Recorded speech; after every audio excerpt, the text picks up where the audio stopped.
Instagram addiction ദാമ്പത്യ ജീവിതം തകർത്ത വാർത്തയാണ് സോഷ്യൽ മീഡിയയിലെ പുതിയ ചർച്ച. ഉത്തർപ്രദേശിലാണ് സംഭവം. വീട്ടുജോലികൾ ചെയ്യാൻ ഭർത്താവ് നിർബന്ധിക്കുന്നത് കാരണം ഇൻസ്റ്റഗ്രാമിൽ തനിക്ക് റീലുകൾ ചെയ്യാൻ സമയം കിട്ടുന്നില്ലെന്ന് ആരോപിച്ച് ഉത്തർപ്രദേശിലെ ഒരു സ്ത്രീ പരാതിയുമായി പോലീസിനെ സമീപിക്കുകയായിരുന്നു.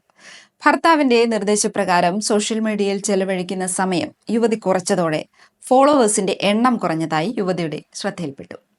വെറും 2 പേരാണ് ഇവരെ അൺഫോളോ ചെയ്തത്. ഇതോടെ യുവതി ഭർത്താവുമായി പിണങ്ങി സാധനങ്ങളെല്ലാം എടുത്ത് സ്വന്തം വീട്ടിലേക്ക് മടങ്ങി. തുടർന്ന് സമീപമുള്ള ഒരു വനിതാ പോലീസ് സ്റ്റേഷനിൽ പോയി ഭർത്താവിനെതിരെ ഇവർ പരാതിയും നൽകി. സോഷ്യൽ മീഡിയയിൽ ചെലവഴിക്കുന്ന സമയം കുറച്ച് ഗാർഹിക കാര്യങ്ങൾ ശ്രദ്ധിക്കണമെന്ന് പരാതിക്കാരിയായ നിഷയുടെ ഭർത്താവ് വിജേന്ദ്ര ആവശ്യപ്പെട്ടതോടെയാണ് പ്രശ്നങ്ങളുടെ തുടക്കം. ഭർത്താവ് കാരണം വീട്ടിലെ പാത്രം കഴുകുന്നതിനും വീട് വൃത്തിയാക്കുന്നതിലും തിരക്കായതിനാൽ തനിക്ക് റീൽസ് ഷൂട്ട് ചെയ്യാൻ സമയം കിട്ടുന്നില്ലെന്നും ഇൻസ്റ്റഗ്രാമിൽ ഫോളോവേഴ്സ് കുറഞ്ഞതായും യുവതി പരാതിയിൽ പറയുന്നു. ദിവസം 2 റീലുകൾ വീതമാണ് യുവതി നേരത്തെ ഇൻസ്റ്റഗ്രാമിൽ പോസ്റ്റ് ചെയ്തിരുന്നത്.